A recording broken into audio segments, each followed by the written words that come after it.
I really appreciate you giving me the opportunity to talk to you today about sort of the county perspective, the IT perspective on this type of cybersecurity. And when I was thinking about joining this pop-up, I wanted to make sure that I could provide something distinct and valuable to you. It was funny, I talked to Antonia and she said, this is nationwide, right? Not just Colorado. So I had put together a little bit of a brief about the state of Colorado's cybersecurity and government. And it may not be a perfect match to what you're dealing with in your state, but I do have some awareness that all states are struggling with very similar issues. All cities, counties, special districts, and state governments are really dealing with similar issues in the area of cybersecurity. I do run the cybersecurity program for Boulder County. I sit within the IT department. And one thing that you should know about that that's kind of interesting is that most cities and counties have between 18 and 22 departments, and they're all in a completely different line of business. And that makes for a very unique operating environment for creating a sort of a one-size-fits-all cybersecurity program. So for example, the last gentleman, Jeb, talked about the cyber attack landing initially in the clerk and recorder's office. And that means elections. That means that it was affecting the election operations for that county. At least it would have in Colorado, because the clerk and recorder's offices host the election events and are a huge target for cybersecurity incidents. We also have sheriff's departments, district attorneys, parks and recreation districts, public libraries, finance departments, IT, human resources, health and human services, county health, fire departments, and many other organizations which deliver critical infrastructure to the residents, like traffic signals. You'd be shocked and very sad at how hard it is to secure traffic signal infrastructure. And so when you begin to build a cybersecurity program within IT, and you need that cybersecurity program to serve 22 departments who have different risk tolerances, who have different very specific requirements by statute and by industry, who have different kinds of data that has different levels of sensitivity, and most importantly, who deliver critical services to the residents. And if you look at those 22 departments, very few of those departments are not critical to the lifestyle of your community, if not the safety and continuity of your community. You have to consider how that cybersecurity program is going to, what kind of inputs and what kind of processes you're going to be setting up to serve all those different departments.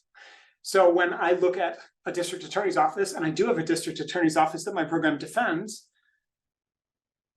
I have to learn the business of that district attorney's office. And the folks on this call already understand the business of the district attorney's office, but it's actually an enormous challenge to really care and go out and figure out, how does the sheriff's department work? How does the district attorney's office work? What kinds of data are they working with? What kinds of damage are they facing? And then bake some cybersecurity culture into the organization and realign the tools to actually serve that business and give some value back. The truth is that all over Colorado, cities and counties are being shut down by malware. There are 4,000 cities, counties, and special districts. That includes every district attorney's office in Colorado. We have lost, I believe it's well north of $15 million this year to vendor impersonations. That's where a fake invoice comes in and gets paid. And while that may be less important to district attorneys' offices not buying as much equipment, I know almost all district attorneys' offices do procurement, do buy products, do have a business interface and an accounts payable team. And everyone really needs to understand that that is coming up as a top cybersecurity concern. The ability to validate the invoices and your vendors' payment destinations is coming up as a critical role. And data breaches. My program for Boulder County is specifically designed to prevent ransomware, to prevent vendor impersonation attacks, which cause us to pay fake invoices, and to prevent data breaches. Those are the top three things that our people need to understand. And when I say they need to understand it, what I mean is that they need to know what those three things are, and they need to connect emotionally to the damage, because I don't want to prescribe 1,000 behaviors, skills, tools for individuals to take advantage of. What I want is to create a culture where everyone in our offices is working together on the same playbook, not a list of techniques and skills and knowledge, but really caring caring about those processes and where they can break down, and caring about that data and understanding what will happen. Because the reality of the criminal justice process in the United States, and folks are welcome to drop in the chat if I am already behind on the news, but the reality is that we will absolutely experience a cybersecurity incident in this country pretty soon, where attackers successfully inject ransomware into a criminal justice agency in order to interfere with their prosecution. That is going to happen, and it may have already happened in the United States. I don't know. But when it does happen, that will crack open the doors of that as a vehicle for manipulating prosecution, for attempting to get out of the consequences for people's actions. And it will create a new playbook of shenanigans that we will see stretching forward through time. Once that happens the first time, and it becomes a part of the public consciousness as a thing that could happen, then you will have to be incredibly careful of everything you receive, and you already should be pretty careful of everything you receive going forward, because anything that comes into your environment that could infect you with something could be used to manipulate your business process for the benefit of someone who's being prosecuted, or someone, you would have to figure that out yourselves. So this challenge, which is being faced by police, sheriff, prosecutions, and courts, is something that is not talked about on the news a ton. I think probably something you're present with, but not necessarily something that the greater world is present with. And that's a real value add for us, because we need people to think more about, it's helpful to me running a local government security program, that bad guys right now are after money. They want to steal anything that's not nailed down. So they're taking every kind of grift that humans have ever done, and they're repackaging that grift with technology, and they're using that to attack our agencies. So I see a lot of fake invoices, but thus far we haven't seen a tremendous amount of attempts to inject ransomware and malware into the criminal justice process in order to destroy the chain of custody of evidence, or otherwise call into question the authenticity of the materials that are being used. And then the other thing that I think is well worth talking about really quickly with respect to threats and what's coming up in terms of threats is artificial intelligence. Humanity has lived in an envelope of time for a little while here where, and you guys know way more about what is acceptable within your environment than I do, but we lived for a long time in a time when you had to believe what you read or what you heard, because there was no video or photography telling you what you've read or heard is true or backing that up. Then we lived in a nice envelope of time where it was hard enough to make fake videos and audio and pictures that if you could see a picture of it, it was a lot more likely to be real. And we have exited that time, and we have entered a time when anything can be faked, which means anything might be fake. And that will affect how we investigate. It will affect our trust in each other, and it will cause some serious problems with respect to the authenticity of our materials, the data that we're trying to keep a hold of, and how we use that data in order to tell the truth about what's happened in our world and have that inform our business processes. So that breakdown of trust and truth is something that we as cybersecurity professionals are also looking into. How can we create guidance for our organization? How can we create cultures and sets of behaviors that will help people advance into this new time with these uncertainties and watch each other's backs, so that we can have some sensible way of moving forward. As a result of trust breaking down, we're also seeing collaboration efforts break down. So if you are in a district attorney's office, you may have noticed that governments and agencies within governments have balkanized in a lot of places, sometimes along political lines, sometimes along financial lines, sometimes along sort of empire building lines. But it can be very challenging to run a cybersecurity program that defends multiple agencies when those agencies are not getting along, especially if they're not getting along with IT. And IT departments are not incredibly well serving different agencies. And that is causing a rift in government that is leaving behind a bunch of our smaller departments. So organizations like district attorney's offices, especially district attorney's offices, have a bunch of unique challenges, and being left behind is the result of those unique challenges. A lot of times IT departments have not learned enough about what you do, or have implemented a giant block of cybersecurity controls which don't work for you, or which are hard to understand why they're helpful, or which have been implemented with little tiny mistakes in the configurations that ruin your day. And a good example of that is, let's say, a lockout feature. If you type your password in wrong a certain number of times, it's got to lock your account. That has to happen because otherwise a bad guy could literally try a billion passwords against your account and have no consequences. So we have to lock your account. But if that account lockout takes 30 minutes to unlock, I've destroyed a significant amount of your time. And I guarantee you there are prosecutors' offices all over this nation where prosecutors have had to stand there and look at a judge for 30 minutes while they wait for their account to unlock. And that's unacceptable. That's my fault. That's my security team who set a configuration which destroyed the productivity and humiliated our people doing their jobs in front of, the systems that they're attempting to be a part of. And understanding that that kind of mistake is unacceptable is something that has to be coached and trained within the organization. It is a different cybersecurity role than what you see in private sector cybersecurity leaders. It is a different kind of negotiation and a different level of care for the quality of the work that's being done by our departments than what you would typically see. And if you're not careful with how you negotiate and work together, you destroy people's ability to be effective.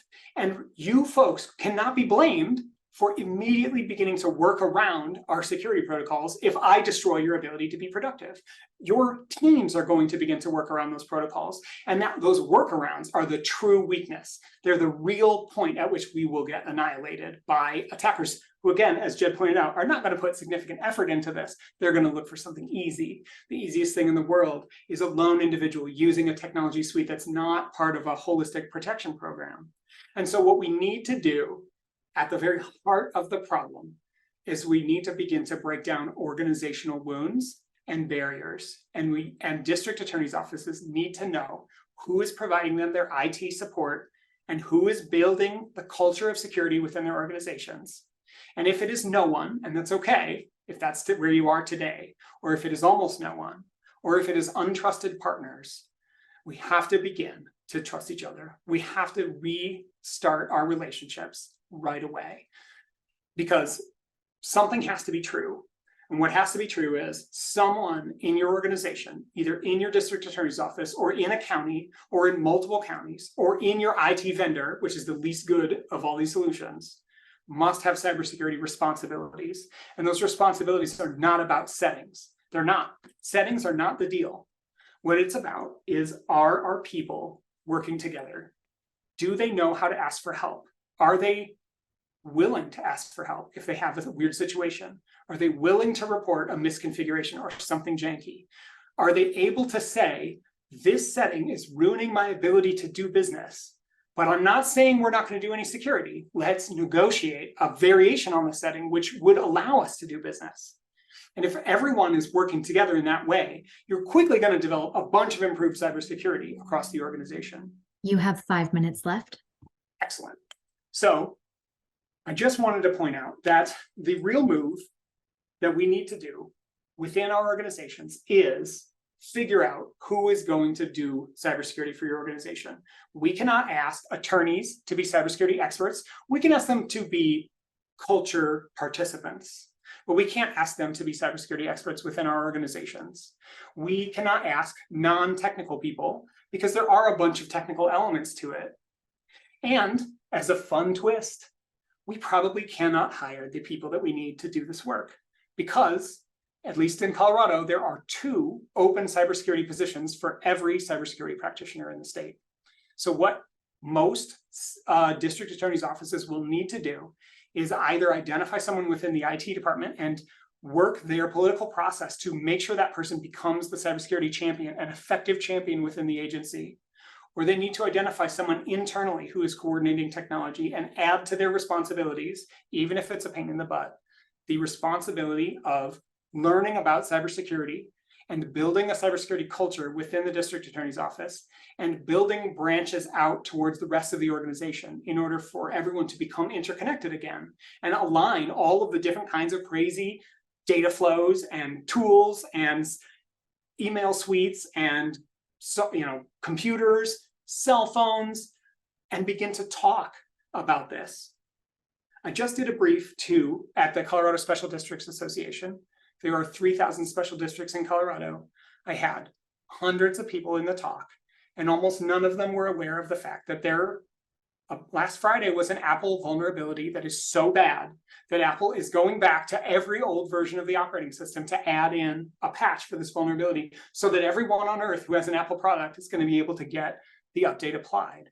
The only way you would know about that kind of thing is if someone was paying attention and then redistributed that information to your organization effectively so that everybody knew that it was a priority this afternoon, and it is, to go put the Apple updates on all your devices immediately, not just yours, but your family's devices as well. So what we want to do is acknowledge the special issues that come up in district attorneys' offices, like the incredible amount of DVDs that district attorneys' offices produce, and whether those are safe and stable as a method of storing data, whether your things are being handled by IT in a way that's professional, that is safe, like having excellent backups. Are you hearing about outages and security incidents within the organization? Are you connected back to a source of knowledge or a source of responsibility for cybersecurity? And most importantly, are your people willing to lean in a little bit? You do not have to accept settings, configurations that are destroying your ability to work. You don't have to accept those, but you've got to find a way to connect back to IT departments or to your own technical people and negotiate and say, this doesn't work for me, but maybe this could. That way, when you're somewhere, like in front of a judge, or when you're in another country and you have to get on to your computer and you have to make something work, you've already negotiated an operating environment, which is pretty safe, and it's not going to be super safe because, again, we have to be cost effective. This cannot be Visa. It has to just be a government agency. It's pretty safe, and we don't have our employees working around those safeguards, because if you do work around the safeguards, you're going to introduce way more weaknesses than were ever there in the first place. And 1 minute left. And I want to stress that this is not putting the responsibility for cybersecurity on district attorneys' offices. I think most district attorneys' offices in the United States, especially those connected to a single county, should set an expectation for that county to deliver cybersecurity services that meet your expectations. I think IT departments need to begin doing that as a community of practice. I do have a bunch of free resources here. They're in my presentation, which I think everyone will get. Some of these are Colorado specific, so forgive me, but I just wanted to point out that the Prosecutors Center for Excellence is doing a lot of excellent work on helping district attorneys' offices improve their cybersecurity. Everyone here knows that. If you do not have access to other cybersecurity help, you should consider joining the Multi-State Information Sharing and Analysis Center. This center was created after September 11th for governments to connect us and have us communicating. You should be connected to a DHS rep at CISA. That is the federal agency that protects governments. I've got some more Colorado specific resources here, but the last one I'll mention is if you have lost money to a breach, the United States Secret Service will help you recover those funds. And so this is Colorado's rep, but you can find a Secret Service task force within your area, and you can ask them to help recover those funds. And finally, if you have a major cybersecurity breach and you have not been able to build those bridges and you need help, reach out to your emergency manager. Your regional emergency manager should, at this time, be able to activate the emergency management office for a cybersecurity incident and help you and get you help, resources from other governments, resources from your state, who will be able to help you begin to get a handle on the incident and recover from that incident. And those resources were put together by Homeland Security departments around the country.